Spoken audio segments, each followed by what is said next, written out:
Алдыңыздарда эл поэзия долбоору, студияда мен Элдос Жумаев. Саламатсыздарбы? Айтыңыздар маарек болсун. Бул күндө адамдар бири-бирине жакшы сөздөрдүн арнап, чогуу бир дасторкондо отуруп тамактанышат экен. Жана эгерде көңүлдөрүн оорутуп алган болсо, кечирим сурашат экен. Бул дүйнөдө адамзат күнөө кылбай, катачылык кетирбей жашабайт. Андыктан Казакстан Республикасынын акыны Нургүл Окашеванын калемине таандык «Пендемин, периште эмесмин» аттуу чыгармасын сиздерге тартуу кылабыз. Анда эмесе көңүлүңүздөрдү поэзияга буралы.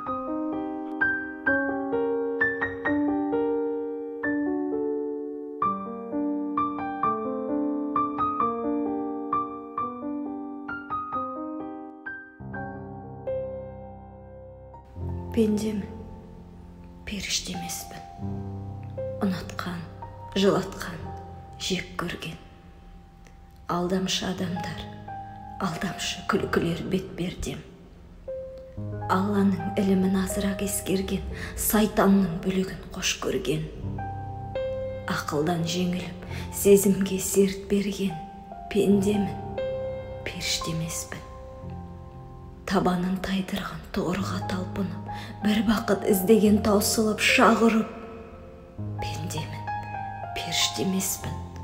Жаралган бир түйүр тамшыдан муңум бар, күлкүм бар, бар шыдам. Кәдимги күнәһар өмүрүн кінәсіз пейилмен аршыган пендемин. 5 күндүк гомуруммен мәңгилик сапарга барамын. Көз үмүт, сана моң. Тәниме топурак толугуп, кара жер сиңемин, каламын. Периште эмеспин, пендемин. Әзірге 5 күндүк келеспін. Содан соң төмпешик канамын.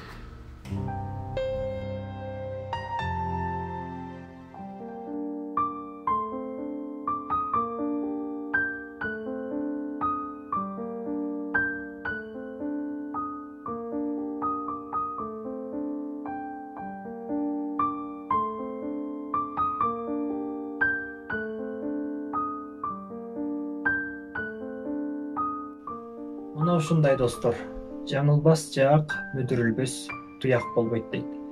Биз адамдар пендечилик кылып, дайыма ката кетиребиз. Бирок ага карабастан кетирбегенге, күнөө кылбаганга аракет кылышыбыз керек. Учурдан пайдаланып жалпы теле көрүүчүлөргө, жалпы биздин көрөрмандарга кайрылып кетейин.